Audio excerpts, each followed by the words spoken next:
Now it is time for Stat Sports on the home of the Great Danes, WCDB Albany 90.9 FM and WCDBFM.com. Here's your host, Rob Lepelstat.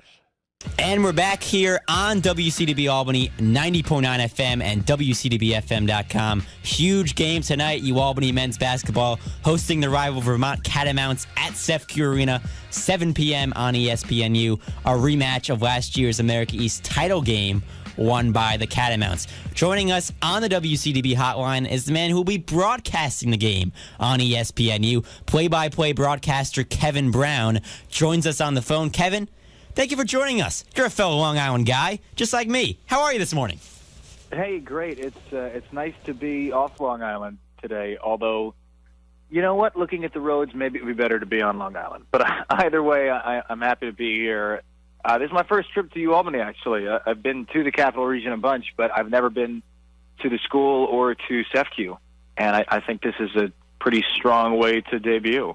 I would say so, Kevin. I hope you can bring some good mojo to the Great Danes tonight. And obviously, I want to talk about this huge game tonight at CEFCU. Well, now, no mojo is coming from me. Okay. Fair enough. Close game. I cannot be biased. That is correct, Kevin. So let's start with this huge game coming up tonight at CEFCU. Of course, here on WCDB, we love our Great Danes here in Albany.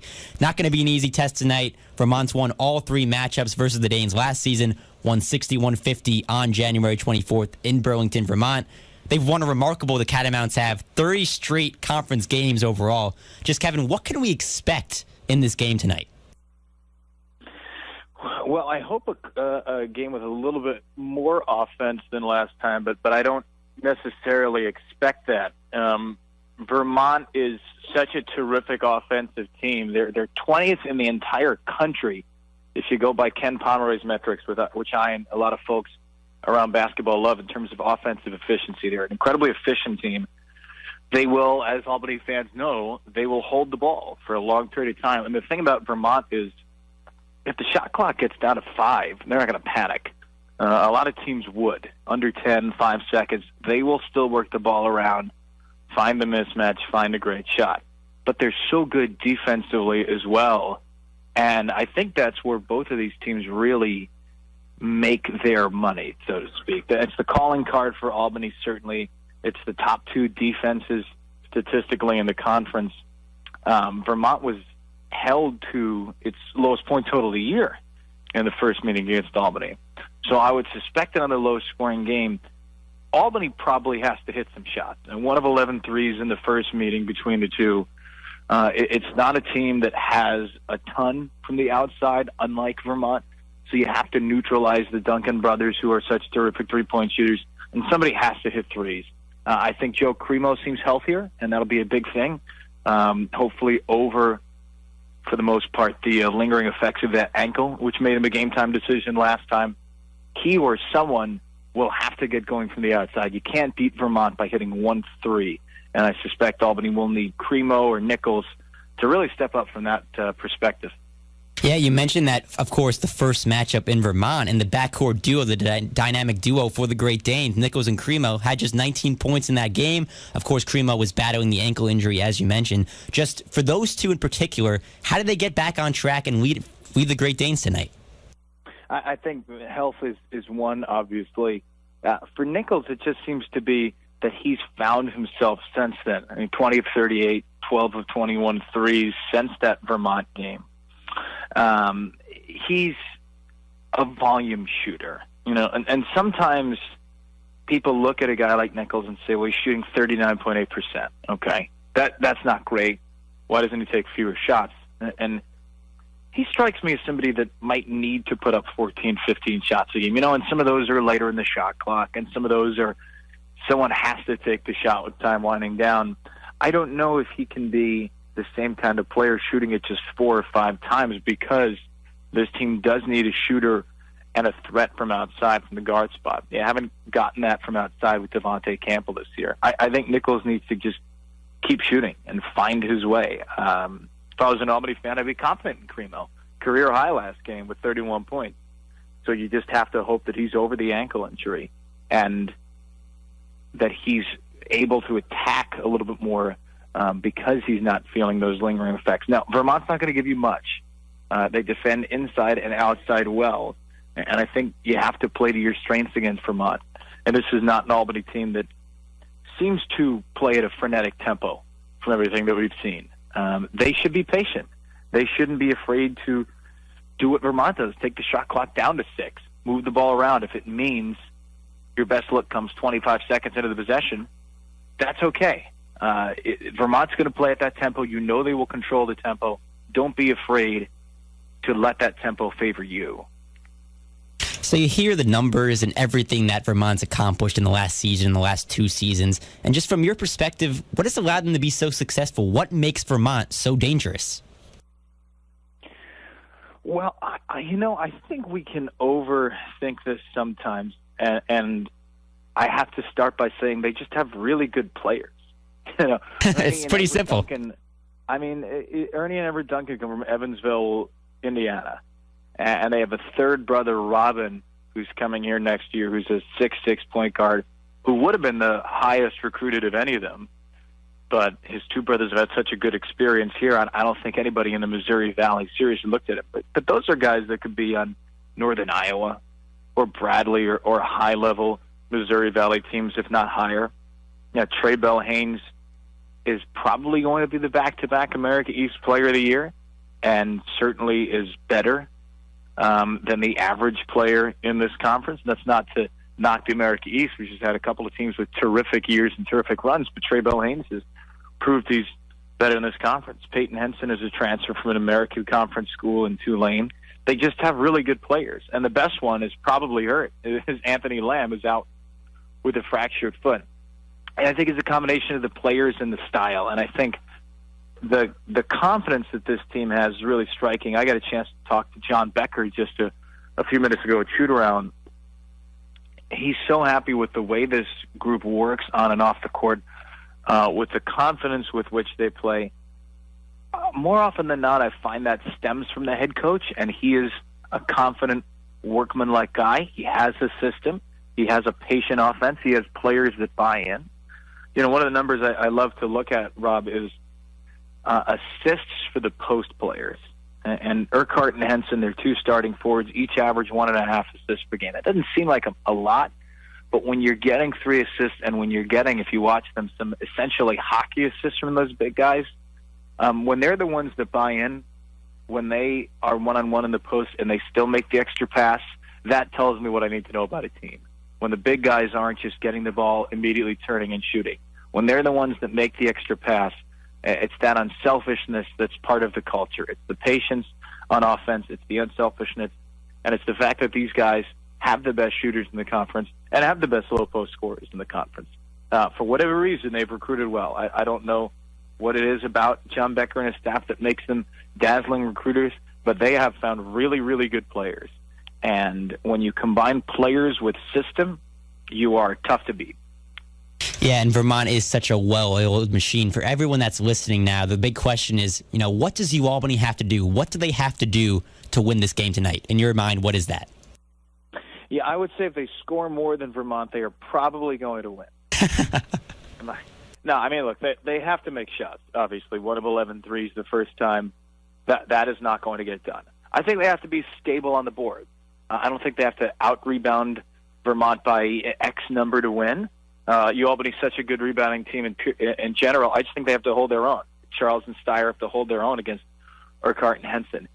If you can make shots, and if you can hold Vermont to 1 and out, then you really have a shot. Because Vermont is a team that will take 25 seconds, miss a shot, and get the offensive rebound, and take another 25 seconds. And then almost a whole minute's gone off the clock, and they've had the ball in their hands the entire time. And they just wear teams down. They're brutally, brutally efficient. So I think this is an Albany team that's as equipped as anybody the rest of the year to beat Vermont, especially at home. Vermont's got 4 home games in a row after this. Then they go to Stony Brook and Maine. It's hard for me to imagine them losing any of those games. I'm sure the crowd will bring it. I'm sure that the atmosphere will be the toughest that Vermont has to face the rest of the year. And I think if Nichols and Cremo are shooting, I think with the lockdown defense that Campbell plays, I think Albany has a real shot in this game. Certainly the task is about as monumental as any. You mentioned the number earlier, Rob. 30 regular season wins in this conference in a row. That's staggering. Nobody else in the country has more than, I believe, 17 is the next closest regular season conference win streak for any other team in Division I. But I think Albany can do it if it just hits some shots and doesn't let Vermont kill them on the offensive glass. Now, those are two very tall orders against this team, but that, to me, seems where their best chance lies. Oh, yes, they are, Kevin. Kevin Brown, ESPN play-by-play broadcaster here with us on Stat Sports on WCDB. So let's shift gears a little bit. Let's talk a little bit more about you and your career. So obviously you're on the game. You're on the call for the game tonight. You do various, college basketball, college football, high school football games on ESPN. And you even got to call some national games on the radio earlier on in 2017. So for all the young broadcasters out there, I'm just curious to know, what steps do you take? What do you do to prepare for any game that you're covering? Rob, I have 3 words for you, and they are human growth and hormone. Okay. Prednisone helps. No, listen, it's, first of all, thank you for that. I've been, honestly, it sounds like a cliche. I really have been lucky. ESPN's been awfully good. I've been working mostly the American Conference this year, which has been a lot of Wichita State, a lot of Cincinnati, who've been a lot of fun to cover. And I'll head out to Wichita tomorrow for a game on Saturday against Connecticut. Really the best steps I can take, or the best steps I can tell you to take, the best advice I can give to young broadcasters is really simple, which is do everything and say yes to everything. I've done hundreds and hundreds and hundreds of games that probably no more than 60 people are watching or listening to. I used to work for a company called MSG Varsity doing high school sports with me and a camera sitting in the back of the stands all over the tri-state area. I did 7 years of minor league baseball in Syracuse. I've done wrestling. I've done boys and girls soccer, volleyball. If you name it, I've done just about everything but curling, which I really would like to do curling. I think it just started the Olympics yesterday, so I'm probably too late to get there in time. But I've done just about everything, and I've learned that you say yes, and then people will say, all right, he's reliable. He's going to do this sport or that sport. And the more you do, this is one of those professions where some people do have an innate ability. I mean, there's no question. I'm not going to sugarcoat that. Ian Eagle was born with the voice. Oh, yes, he was. And with the humor. But Ian Eagle could not have stepped into a broadcast booth at 28 and said, all right, let's do this now, and be an Ian Eagle. Ian had to work, and everyone else who's done this had to work and do game after game and grind away during baseball season and go sit in the stands and bring a little recorder at a high school football game or a high school basketball game and bring a roster and call the game on their recorder. And sometimes people are going to stare at you and give you some really funny looks and say, who is this guy talking to himself at the back of a high school boys or girls game? But that's how you get better.